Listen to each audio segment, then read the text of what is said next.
Hello, good morning, and welcome to this Dawn Busters Taste Challenge. Well, there's daylight coming here at 5:59 a.m. Central Standard Time, March 7th, 2019. Well, it's cold. It's 41 degrees outside in March. It was cold Mardi Gras day, boy. Woo! But sunny.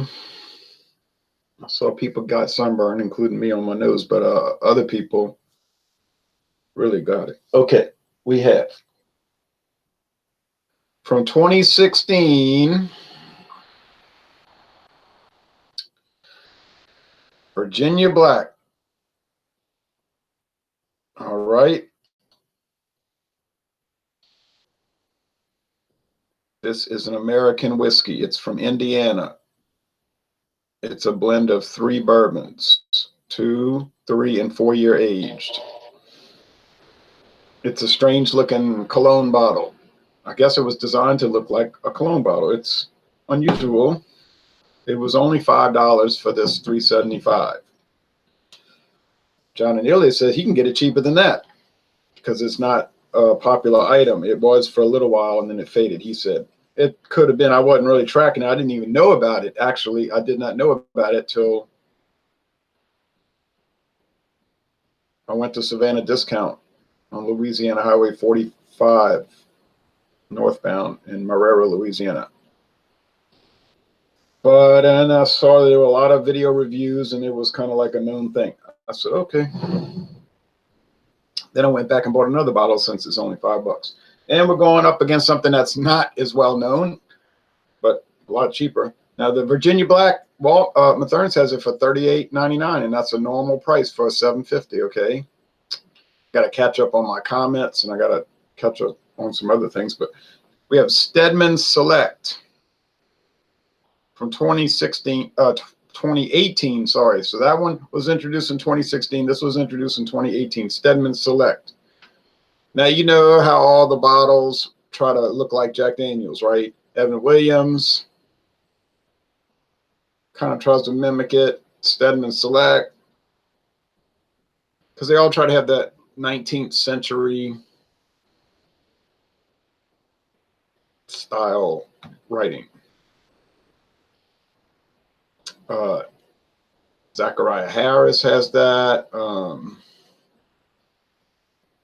What's that other one I saw? I didn't buy it. Well, there's so many. It's got this interesting feel to it. The label feels like a fine sandpaper, very fine grain sandpaper. You can see that it's the ancient age bottle, just a big glass ancient age type bottle. You say ancient age, but that's made by Buffalo Trace. Yeah. And this is made by IWA Distilling Company Limited. Limited is usually like a Canadian registration. So I don't know if IWA is registered in Canada, because in the US you'll see Incorporated, or now more commonly LLC. But in Canada, Australia, Great Britain, the Commonwealth, British Commonwealth countries, would be limited. Same concept, limited liability thing. All right, but we were talking about this Monday night, and Johnny Neely said, yeah, I'd like to get a hold of these Walmart brands and all. And I said, well, I'm not too sure that they're really Walmart captive labels, like private labels, because I had to kind of correct myself, because I was thinking that they were, but then I could see where they were available at other stores. But they're not widely available, so chances are you're not going to see them unless you go to Walmart. Now, if you live in Iowa and you go to that government socialist, government liquor store setup that they have, like they do in New Hampshire, then you could, in Virginia and North Carolina, which do I support things like that? No, I do not. But I don't tell Virginia what to do. So you might find it. Okay, so VB. Now, Stedman Select is 86 proof, okay? Not 80 proof, 86 proof. Higher proof than typical bourbon these days. It's Kentucky straight bourbon whiskey. It's aged 3 years. So it'd be the level of Evan Williams, 86. Except Evan Williams is a 4-year, unless you get the green label, which is 3 years, charcoal filtered. This is 3 years. Now the Virginia Black is 2 years. You say 2 years? Yeah. Lawrenceburg, Indiana. The old Seagram's Distillery, Midwest Grain Products, MGP. They do a lot of production for other people. Mainly, that's what they do. But they have started their own brands. If you watch the MGP website videos that they've recently released, they're starting to make their own brands of whiskey. So that's kind of interesting. Not just whiskey either, I don't think. So I'd be curious to follow that. They're a big gin company. That's like one of their biggest things. Gins. We make the best gins. And do you need gins for your company to start developing a line of alcohol? All right, now I gotta watch this because it has a built-in pourer, and it'll just flow out.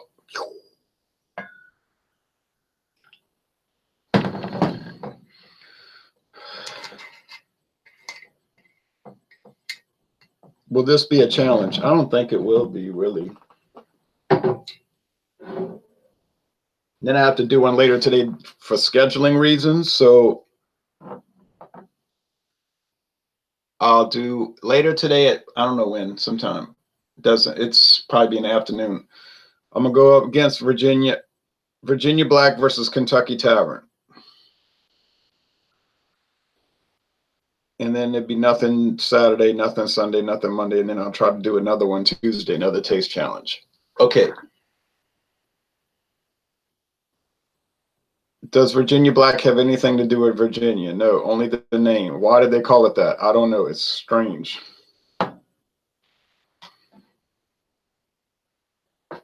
Oh, well.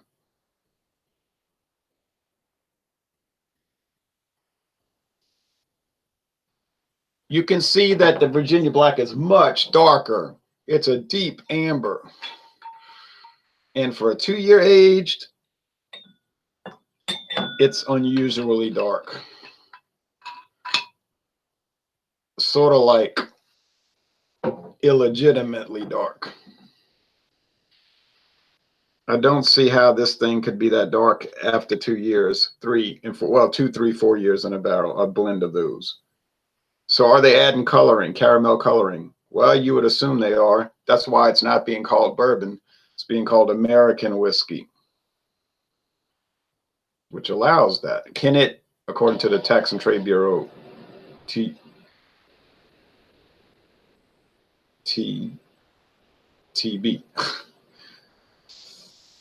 can they have flavoring added? Yeah, so could it have flavoring? Yeah, it's possible. I didn't really pick up flavoring. It's just a strange flavor, kind of.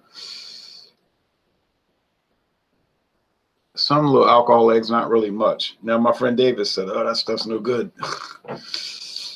He bought 1 bottle and he won't buy 2. I thought it was all right, but he didn't. People don't agree on alcohol all the time, or politics, or religion, or types of wallpaper. And you say, well, then they can't be friends. In some people's mind, that's true. You can't be. Other people are more reasonable. The alcohol eggs on this one aren't too prominent either. It's kind of strange, not really dripping down. It's like a sheen, so that's kind of peculiar. This one's just golden from the way I see it. It might be darker on video, but it looks golden to me. As the light from the computer screen computer monitor is shining through it. So, okie dokie. I will have to mix them up and make sure that I don't glance down at it, because it'll be very obvious which one is which, because it's a good deal darker. But I think that Stedman Select is going to have a lot more charred wood, a lot more of that Sazerac house character, which usually is higher rye. And this one is a sour mash whiskey, it says right there. Stedman Select Sour Mash, slowly matured in select American white oak barrels, slowly matured over 3 years. Well, maybe if it was 18 years, you could really emphasize slow. But it's only required to be 2 years in a straight bourbon. So they did go one whole extra year, like the Jim Beam commercials when they had Mila Kunis. I don't think she's doing that anymore. But they would say, she would say, two long years more than required. James P. Madonna was saying, "Who's that?" I mentioned her name. He's like, "Who's that?" He said, "Oh, you mean that girl that always looks like she's drunk on the commercials?" I had to laugh at that. I said, "Oh, that was comical." But when you watch all the videos she made, she does look kind of done out, kind of like trying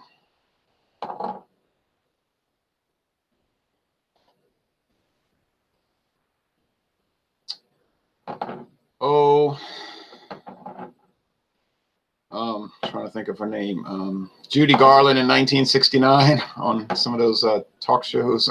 You're like, wow.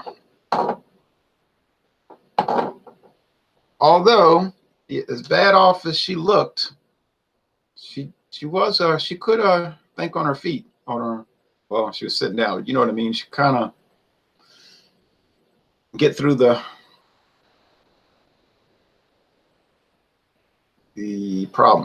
problems. But I don't think Judy Garland's problem was alcohol. It was more like prescription drugs that were given to her as a child. We won't get into all of that.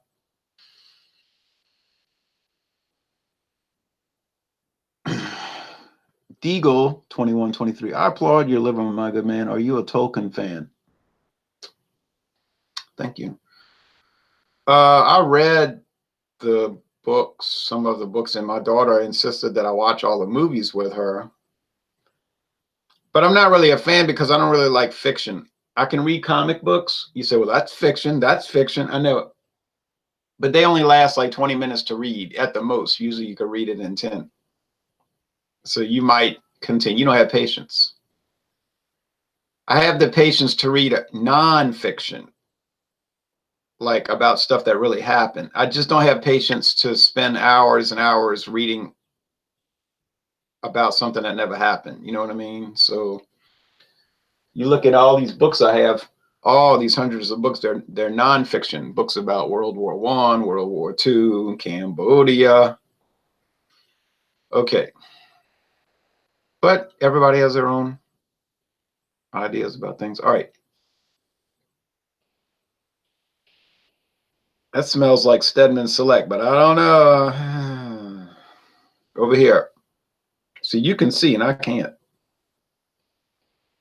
That smells like Virginia Black. Mm-hmm. And here, I'll tell you, I know already. I'm gonna reveal. I'm gonna reveal. I'm gonna tell you why I say it smells like Virginia Black.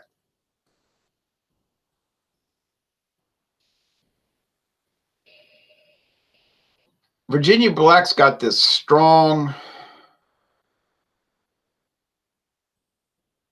I can open my eyes now. Strong candy-like nose, like a sugar, like a strong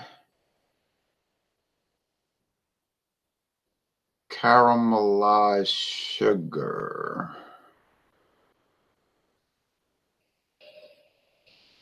And there's wood, more like a toothpick wood than the charred, but there's some. I watch Game of Thrones on TV, but I'll never read the books. Yeah, see, I won't even watch the show. I can't even stand to watch fictional shows anymore or movies. When I was younger, yes, you know, yeah. Now historical fiction I can tolerate. kind of tolerate. Hold on, I want to make an adjustment on this heater.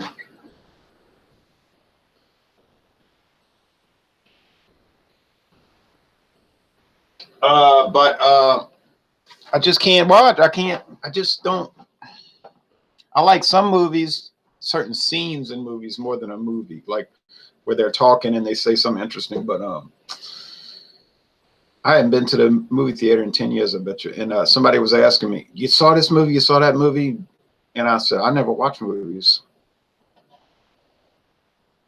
I just don't like movies." Okay. But then I'll sit through baseball games and people would say I'd be out of my mind bored.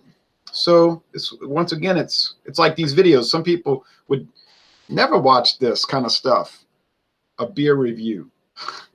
They're not going to watch that.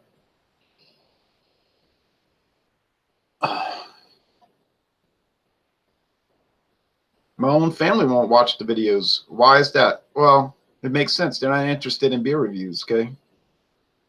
Or wine or liquor. I mean, they'll drink beer more than me, way more than me, some of them, way more. But to sit there and review it and talk about the aspects of it and analyze it, they have no interest whatsoever. Now, my uncles were watching them for a while as like a novelty, you know, like, oh, look, he's on the internet. You know, he's like on TV, sort of like, and my Uncle Tom kept saying, "I like those commercials you make, those commercials." I said, "Well, they're not commercials. It's just a review. I mean, I might be favorable towards it, so it seems like I'm advertising for the beer, but it's not a commercial." But that's just what he calls it, you know. Like my father will say, "I don't know why these people got to put these decals all over their body." Decals, well, he's meaning tattoos, you know. So this is Stedman. So Stedman's look. So this is Virginia Black, and it's a wood component, a wood character, I should say, in sweetness, and it's like subdued whiskey. It's not a big burn. So it's interesting. I don't know why somebody would say it's bad. Oh, it's so bad. It's so bad. I don't see that, but I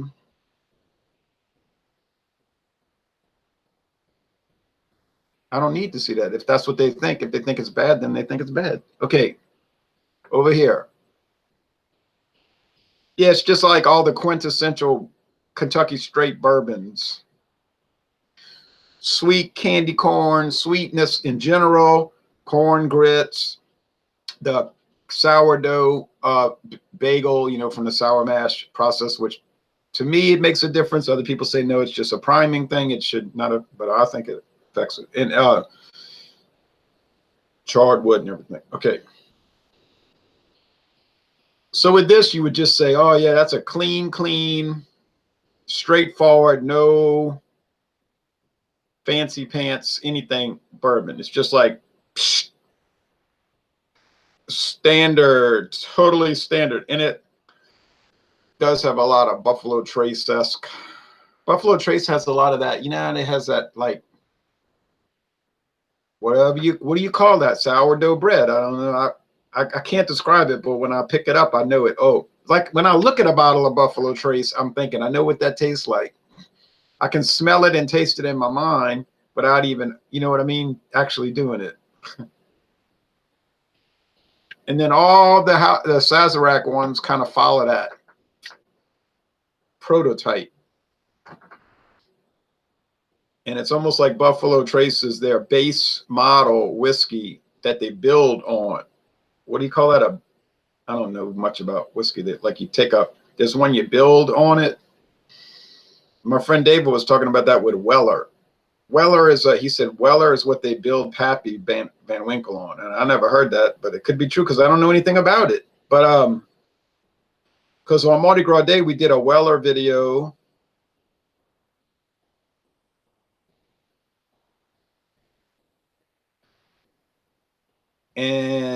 But I deleted that one. That was too far into the tastings, if you get my drift. And I was like, I'm not posting that. It's like I'm talking about the highway goes here, and then the highway goes here, and then the highway goes there. And he's like, yeah. I was like, we got to reshoot that one. That was too much. I could have kept it though. and put it on the alternate channel. I always forget about Anti-War, the other channel, but people don't need to see that. So anyway, Virginia Black, it's just a more unusual, it almost has tea. I talked about that, didn't I? When I talked about that in the initial solo review, they're not like a tea quality, like tea, like a black tea thing. I don't get it, but anyway, okay, so ta-da, I mean, I don't even have, why am I looking at the tag? I mean, you could see dark, not dark. I give you props. Oh, I give props to you for reviewing all the bottom shelf stuff I wouldn't buy, laugh out loud. Right. People are like, why are you doing that stuff? Well, somebody's got to do it. Like, got to do it, right? Had so much Buffalo, it's almost as distinguishable as Jack. I know. Yeah, like Jack Daniels, you know, you just know you're drinking Jack Daniels, just like Budweiser with beer. Like my friend Harry, who died, unfortunately, poor Harry. But he was old. But I was glad we were friends. But Harry said, I always say, Harry, why you drink Budweiser all the time? Well, he said, I always say when you're drinking Budweiser, you know you're drinking Budweiser. Like it was, what he meant, it was distinguishable. Which I agree. Even if you don't like it, you could tell it has like this unique flavor. Rest in peace. Yeah, all my friends are dying. All your friends are old, you might say. A lot of them are old because I met a lot of those guys at Tulane games. I had season tickets for so long, and I would sit in the same seat, and then they would sit by me because they had this same, you see what I'm saying, season tickets. So we would just naturally talk and started being friends and doing all kind of activities together. And so you meet a lot of people at these games. Good day, Jay, says Robert Collins, sipping a morning coffee and enjoying the stream. You know what you're buying. Right. Yeah. You know what you're buying, even though maybe you don't like it. So then you don't buy it, like with Budweiser or Buffalo Trace or Jack Daniels. All right. So I'm going to taste them just for because it is a video, but I've already determined what it is by aroma only. And look how fast I determined it. You know, basically a second, 1 second each or less. And this has been happening on our other videos. Boom, boom, I got it. So do all whiskeys smell the same? Well, nobody thought that anyway. So we don't have to establish that. No one thinks that. Maybe someone that's never tried it. They got people will say that about beer. Beer, all beer smells and tastes the same. I say, no.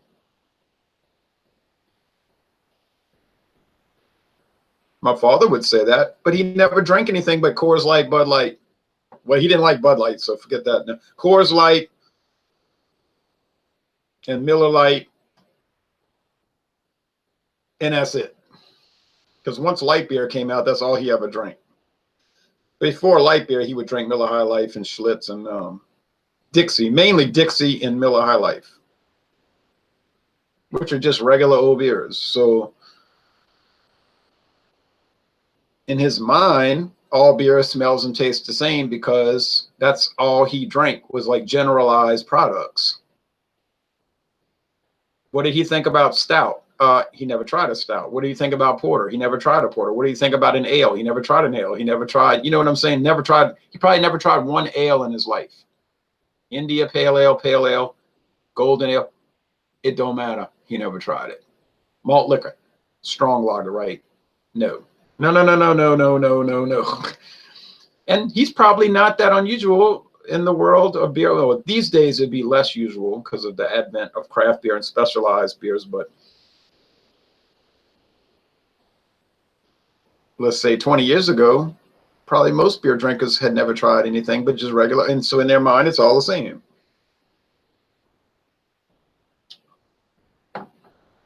And I suppose, no, I can't even say that. I was going to say, if you only drink blended whiskey like Seagram 7 Crown, but no, they don't really taste the same. So I don't know why people would think that. I'm about to sign off. I got one thing to say to you, sir. Laissez le bon temps rouler. Thanks to you, Deagle, and I appreciate you watching, the Eagle. All right. Virginia Black.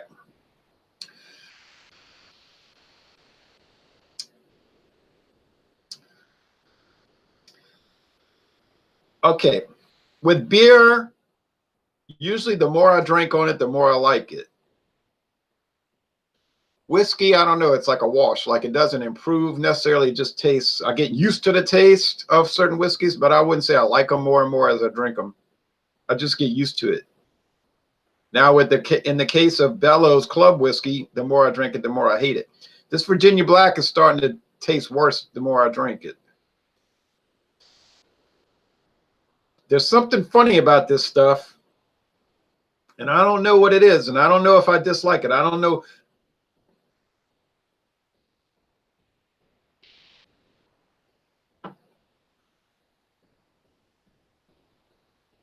Yeah, like wood here, Stedman Select, charred wood, oak, generalized corn, liquor, you know what it is bourbon, and rye, a high rye, relatively high rye uh, uh, presentation, because it is Sazerac, Buffalo Trace, and that's their jam. That's how they operate. You know, everything with them is high rye. And then you get the ones coming out of Maryland, that Majestic Distilling in Maryland, seem like they're even more high rye. Like, whoa. Like the Club 400. It's like, whoa, that ain't no typical blended whiskey. But so that's fine. And I think you could just sip on that for the rest of your life. You know what I mean? In moderation, of course. But you would say, oh, yeah, that's working. You know, that's working. But this one, as always, okay, take care now. But this one over here, I don't know. I think what happened, it was a big seller initially because Drake, it's Drake, you know, and I know nothing about Drake. You might say, Drake, you don't know anything about Drake. Well, I heard he's from Canada. You might say, if you don't know about Drake, where have you been? Well, I've been many places. I just ain't been there to the world of where you would hear Drake. But no, I'm not against him because I don't know who he is. But I know he's a famous person. And this is one of those celebrity brands, like that Proper 12 whiskey that's out. And I think people went and bought it. Yeah, I'm buying Drake whiskey, man. I'm down for that. I'm down for that. And then they drank it. But then as they drank on it, they were like, man, this stuff is whack.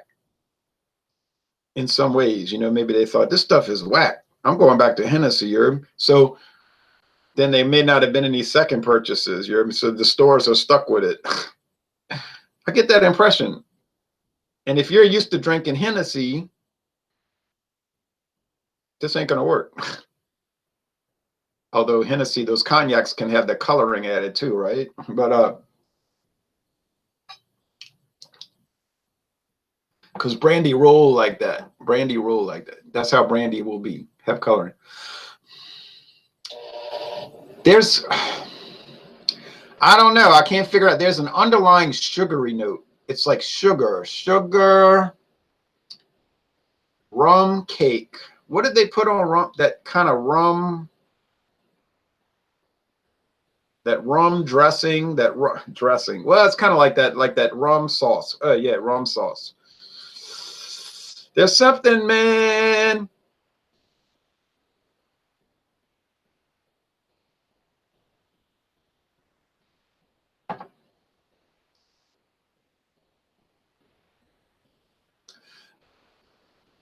I think David is right because, okay, you're using 3 bourbons. Fine, 2, 3, 4-year age bourbon. You're blending them and bottling it. But it's not going to have these undercurrents, this cinnamon, like a cinnamon spicy mint candy concoction thing. don't know what it is. I can't adequately describe it. You can see that, but it's present.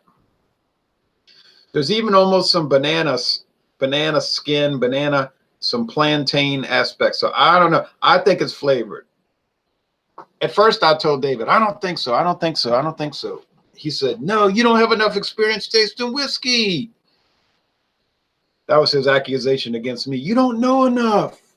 You can't pick up what I'm picking up. And I was like, oh, you're just so stuck up, you know. But then now I'm thinking he's right. He's got a 30-year advantage on me, and it does make a difference. And it takes me a while to get things that he'd get right off the bat. So, okay, all right. I always will concede to somebody. If I'm wrong, you know. Sam Elliott and Coors, now you're a cowboy. Laugh out loud. Right, right.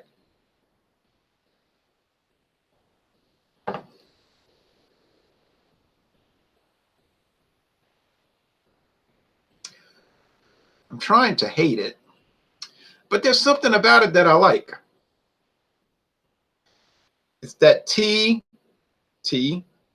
dark tea, black tea, the spices, whatever those are. I'm telling you, I was gonna spray them. The candy thing. There's some little sharp, harsh thing with it, though.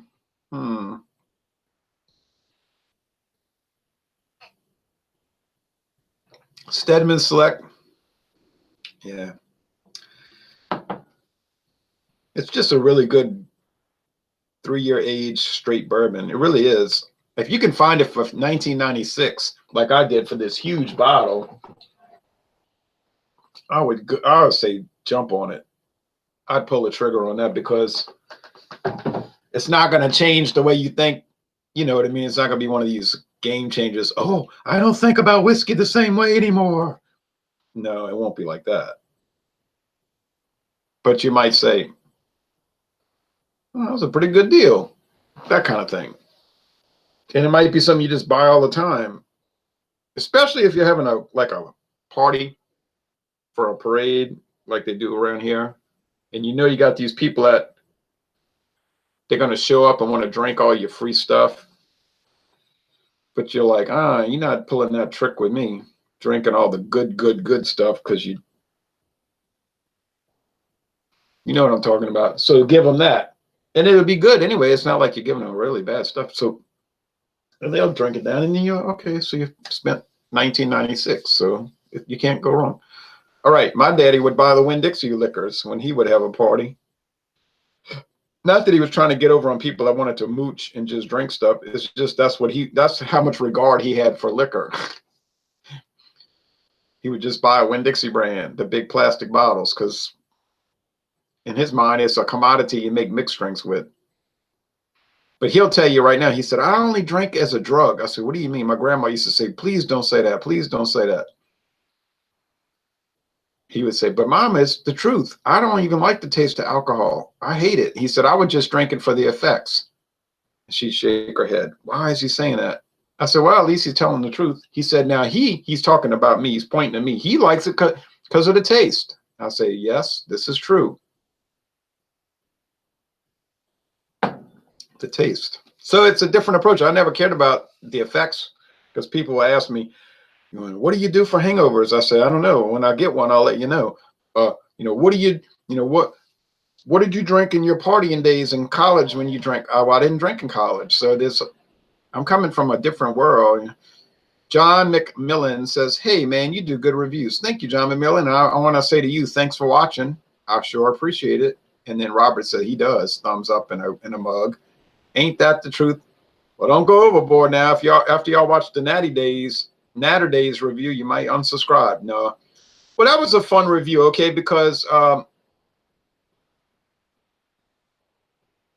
was in New Orleans for hours and hours, and I met up with some people, and then I ate some chicken, and somebody offered me a hamburger, which I didn't eat. I should have. And then I was in the sun. You can see my nose got red from the sunburn. And then I said, let me get out of here. And then my friend David would say, come over. He said, let's do some reviews because I'm giving up alcohol for Lent. And that's going to be it. I said, okay. So he wanted to, like, people do a Mardi Gras. He's going to go full bore And then it's like 40 days of Lent, fasting, prayer, and not drinking. I said, okay. So we met at his place, and he was like, let's do this, let's do that, let's do this. I'm like, oh man. Well, that's why I said the last video we shot, I decided to delete it because it was a little too ragged. Oh, it wasn't terrible, but it was too, it could be reshot. Okay. But then I came home and I went walking and all, and I was tired and everything. And I was like, oh, tired. But I wanted to do the natter days. I said, it's cold and all, but I like the way the sun was shining. This is the true story. I like the way the sun was shining on the azalea bush with all the azaleas blooming. I said, yeah, I'm gonna go sit out there in front of that bush and do that review. It'll look nice. So I did the video, and I was kidding around in the video and joking and stuff. I wasn't being too stupid, but you know, some viewers hate that. You know, they hate that. It's like, you kid around too much. It's a beer review. You're supposed to be serious. This is not time for games. You know, I'm supposed to just sit there like, hello there. Today we're going to do a beer review. Now we'll smell. You know, it has to be like a scientific process. And then we talk about this. Oh, and yes, I like the way the barley malt interacts with these Cascade hops. And I was reading a book called The Adventures in Cascade Hops by Devin Thornhill, and he described the intricacies of Cascade hop category A as opposed to the original 1978 Cascade hop category 1A, and then they'll tell you a story about why there's a 1A and an A. And it's like, yeah, well, that's good, but that's just not my style. It's not how I am in real life. You know, in real life, I'm kind of like kid around and stuff, and I just don't do stilted reviews too well. So some people don't like it, you know, and I just can't, it's not like there's the review me, here's my review personality, and then the real me. It's just me and me, you know. So that's just the way I like to do it. Other people like that they have a persona. I just can't do it. But actually, everything I said in the video, I do believe. I mean, like, I did want to hate it. Like I was saying, I'm going to attack this, you know, and I was saying I want to attack Anheuser-Busch. But then they do stuff that makes me want to join their team. You know what I mean? Like making that good Natterdays. It's a well-made flavored beer. I would never drink it on purpose, you understand? But I mean, it's well-made. And but then the company does stupid things like make their corn syrup commercial and that kind of stuff. So they're insidious in that way. And then people will be mad saying, you went to their party, you drank their beer, you know, you're bought. I guess if somebody is so mentally weak that a bowl of pasta and red gravy with ground meat and then some nacho chips with cheese and some jalapeno peppers and some free beer is going to buy you, then I guess you'll be bought. But I mean, you know, I'm not going to get bought off with nacho chips and some free cans of beer and get to stand on the balcony at Bourbon Street. I mean, I'll do it. It was fun, but I'm not like, oh, you're in their pocket now. No, I'm not in their pocket. If Miller would have called me and if Miller would have said, come on our balcony, I'd have gone and ate their nacho chips and drank their beer and Coors and a craft beer, a Beta. It wouldn't matter. And then the people that might attack me and say, you're bought, they'd have been on that balcony too. You see what I'm saying? They'd have been on that balcony. They'd have been eating that food. They know there's no way they would have gotten invited by a beer company to go on Bourbon Street on Mardi Gras Day and they wouldn't have gone. They know they would have been there. They just wouldn't have talked about it, see? If somebody would have taken their picture, they'd have been like Barzini in The Godfather. They grabbed the camera and pulled the film out, tear it up. So come on, man. You know you'd have been on that balcony. All right, but anyway. Love your reviews. Watching from New Zealand, says John. Thank you, John. Robert Collins says, just watched it. Laugh out loud. Seemed like you didn't want to like it as much as you did. I know. I was trying to hate it, and I couldn't help it. I kept liking it. I was like, oh, well, you may as well go with it because you like it. Jeremy said, I got called into work. Just got it fixed. Now to watch the show. Laugh out loud. John McMillan said, what's your regular drink? Mine is Kronbacher Pills. That's a great beer. I love that beer, Kronbacher in the dark. Oh, I don't have a regular. Just, it's been Keystone Ice lately because it's so cheap. Keystone Ice, but I'm not dedicated to it. I might go buy some natural ice. It's a little lighter bodied. John McMillan says, right on. I drink their beer and eat their chips.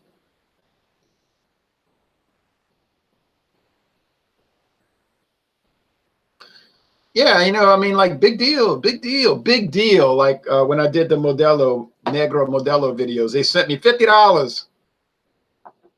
$50 to buy Negro Modelo and a cutting board and spices from the Spice House, whatever that place is called, dry rub. You say they were buying you off so that you would get on the internet and talk about how great Negro Modelo is. Yeah, but I was saying that already anyway. You know what I mean? I was already bragging about it. So it was like what you say at the casino, you're playing with house money.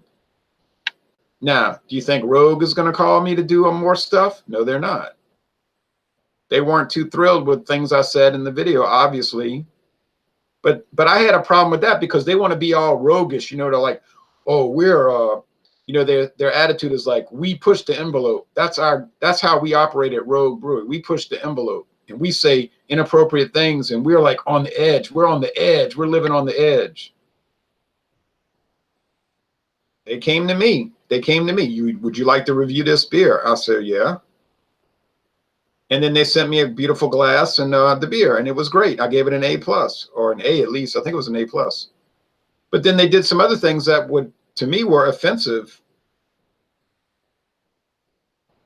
But I didn't get on there crying about it. I just turned the tables on them and started to say, okay, if we want to push the envelope, I can do that more than anybody, really, to my detriment usually. So I did it.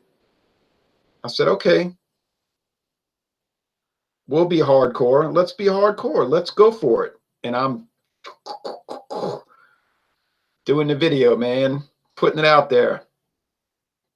So before I made the video and posted it, that guy was talking to me, the representative of Rogue. Hey, man, come hang out at the LSU party with us. You're a member of the Rogue Nation now, and you can come hang out at the party, and we'll send you some more invites to other events. I mean, I don't really like to go to those events, so I never went. And I was like, thanks. He's like, anytime, man, anytime. Okay, so then the video gets posted. This is a true story. So I wrote an email after. I said, how'd you like the video? No response. I said, hey, did you get my email about the video? Nothing. I said, okay, they're mad now. Hey, but that's too bad. Tough. I got the beer. I got the glass. And it's so comical, though. That's the thing that's so comical to me. You want to be on the edge, but you only want to be on the edge when you're controlling it. I get you. When it's a controlled madness, a marketing thing. Yeah, all right.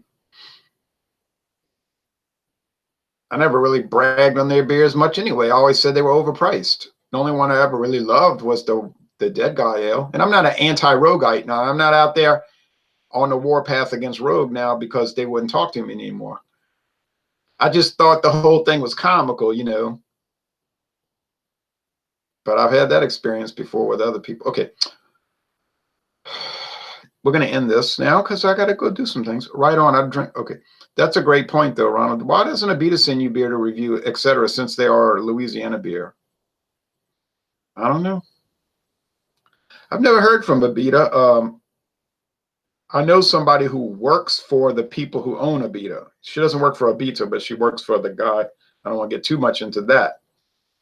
And she was able to get their special private beer, you know, that they make for that company to drink at their office parties for Christmas. You can't buy it at the store. It's a special Abita beer. And I figured, well, heck, I'll review it. And so she gave it to me, the 6-pack, and I drank it. It was fabulous, way better than their regular stuff. You know, that's the funny thing about these companies. Their greatest stuff you can't get. But But I've never noticed that any reviewer got anything from Abita. Look around the internet. You ever hear of any reviewer saying Abita sent me stuff? I've never heard that. They probably just don't do it. And I'm not looking to get it because their stuff's not really expensive anyway. So I'm not looking to get anybody's beer. If they send it, fine. I'm not going to go ask them for it. BRB. Glad I came in early. Now I have to fix a zebra label printer in lab. Yikes. Uh-oh. Great macro beer, Modelo Negra. Yeah, you're right. I heard a saying, my favorite beer is free. My second favorite is cold, says John. Right. I always notice that food tastes better when somebody else is buying it. Robert Collins says, macro beer reads label. Never even tasted it.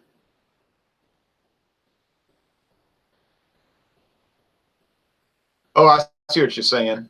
Some people, if they know it's a mass-produced beer, they automatically hate it. Oh, yeah, we run across that for the last 10 years. And then I'll still see videos come up like that.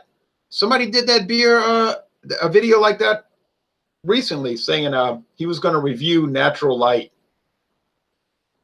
But I said, this is a joke. I'm not watching this. It was like a fine craft beer. Well, everybody knows it's not a craft beer. And he's going like, ugh.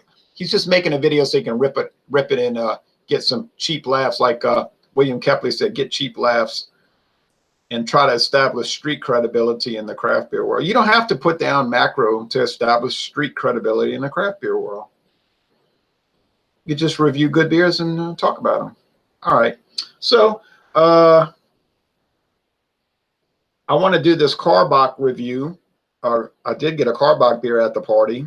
And I said, I'm going to take that to review because I don't think I'll ever be able to buy it. I never see them really in the store. And it's an ale made with hibiscus and cranberry. Yeah, not really my thing. And when I first drank it, I was walking down Bourbon Street thinking, I don't like this beer. This beer tastes sour and weird. But then I kept drinking it. And by the time I got to the bottom of the can, I was like, yeah, this is pretty good, really. I misjudged it, I think. And so I'll be very interested to review that. I'm glad I could catch you live. Have a good day, says John. Y'all have a good day, too. So this is going on long enough. This whiskey challenge was no sort of challenge. I guess you could say Virginia Black has its own positive attributes, although they're very strange. Very strange, very strange. Stedman Select is a very nice product. Later today, we'll do Kentucky Tavern versus Virginia Black, and I think it's going to be exactly the same outcome. Exactly the same. I don't think there'll be any difference. No real difference. So you say, well, then I won't watch it. Well, I can understand that. You have a great day, people.